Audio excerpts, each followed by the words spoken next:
Just had a company lower the salary after I accepted the offer.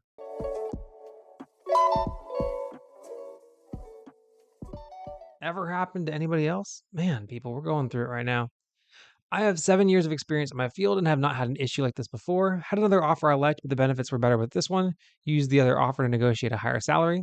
So after all of that, they noticed I didn't get a bachelor's. Then they proceed to let me know that they have to offer me a lower salary, $10,000 lower. This already felt like a low ball salary to start with, but I ended up declining the low ball offer because it tainted any joy I had with the idea of working with them. Yeah, I understand that. I just knew I had a panic attack on Monday because I'm positive the other company wouldn't have done this and haven't ever had this happen before. I did reach out to the other offer, but I'm not optimistic. I don't blame them, but it really took the steam out of my job search, and it's just been a low point in an already struggle bus year. I understand. Just needed to vent. This felt insane, and my friends and family are like shocked as well. My anxiety is now through the roof. I have a reliable part time gig keeping me afloat, but this just really lowered my optimism. Has this happened to any of y'all? This has not happened to me. I've had my own stories with salaries that I'm not going to go into on this podcast. But if you know me, you know experience that I've had with salaries before, and it is frustrating when you think that you're getting one thing and then it's not quite exactly what you end up with afterwards.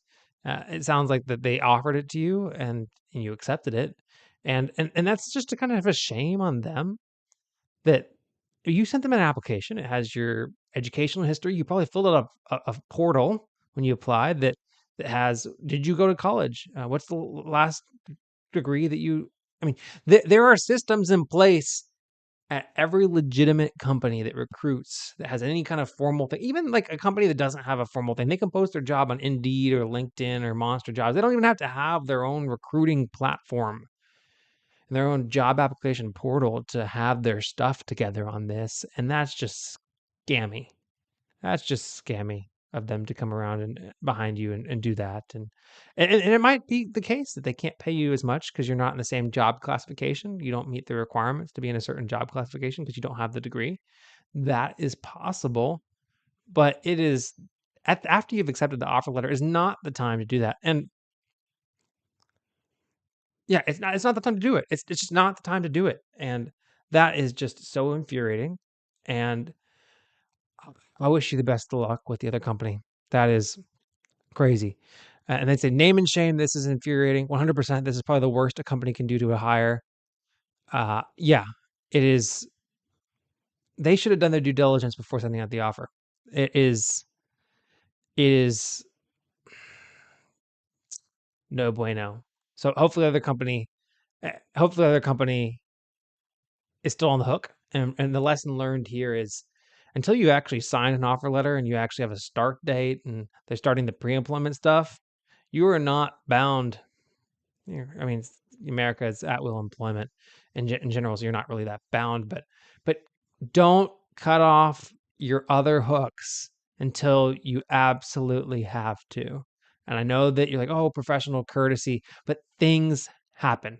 I know somebody that put in their 2 weeks notice and then they had their offer from their other company rescinded. And then they were fortunate enough to have their current employer keep them on until they found a new job. But it was just this awkward phase where they knew that they were leaving and it was just not a good experience. So until you have a start date and if you have an employment contract is involved, then if you've signed the contract, until you have that start date and you know that you're going, and it's not just an offer, not just accepting an offer, and not just receiving an offer letter and signing the offer letter. I mean, a start date, pre-employment screening, then you give your notice.